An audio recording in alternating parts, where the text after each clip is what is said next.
I mean, because there's only been like 2 or 3 on each, like, you know, 3 on each one. So, but maybe all together, I don't know. I have to look and see.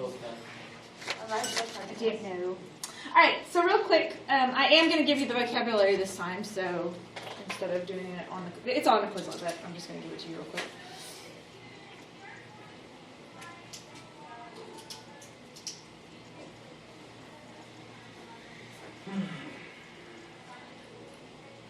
I guess the word.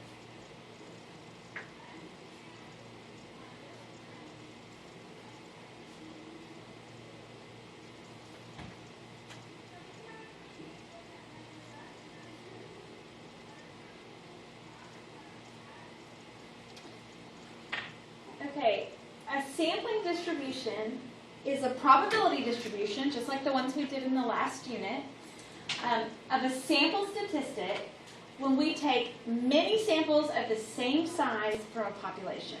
So it would be like if we decided we were going to go door to door and ask how many pets people had. That we did that in the probability distribution. But if we were doing a sampling distribution, we wouldn't do it just one time. We would do that same thing multiple times, and we would get a distribution from every single time that we took a sample of the same size.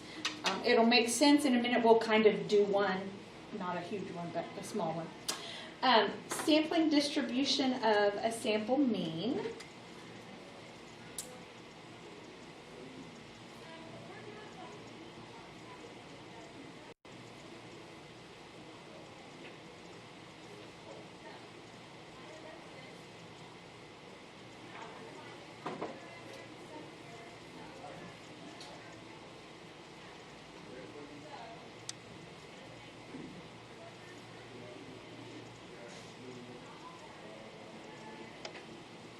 That would be a sampling distribution that is created from a sample mean.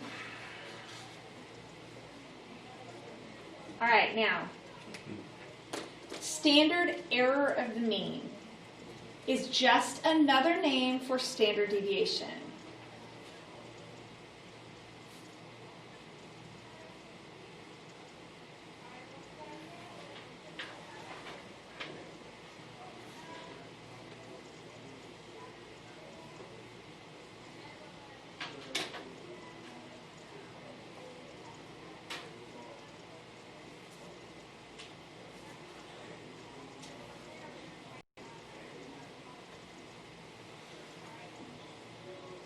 So standard error of the mean is just the standard deviation of a sampling distribution for means. So the symbol for it is standard deviation.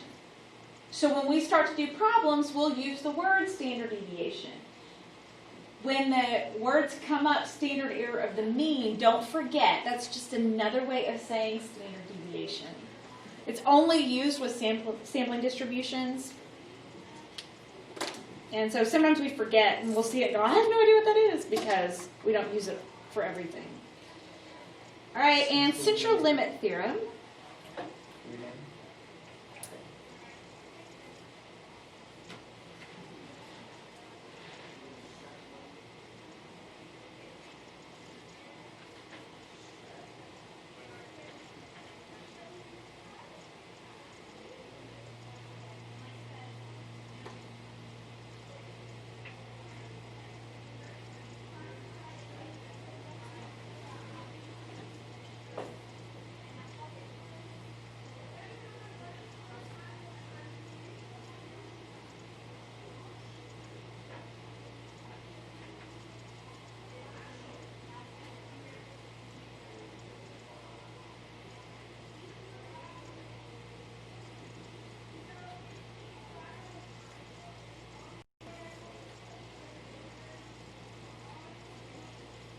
The central limit theorem states that if your sample size is 30 or more, then your sampling distribution for sample means is approximately normal.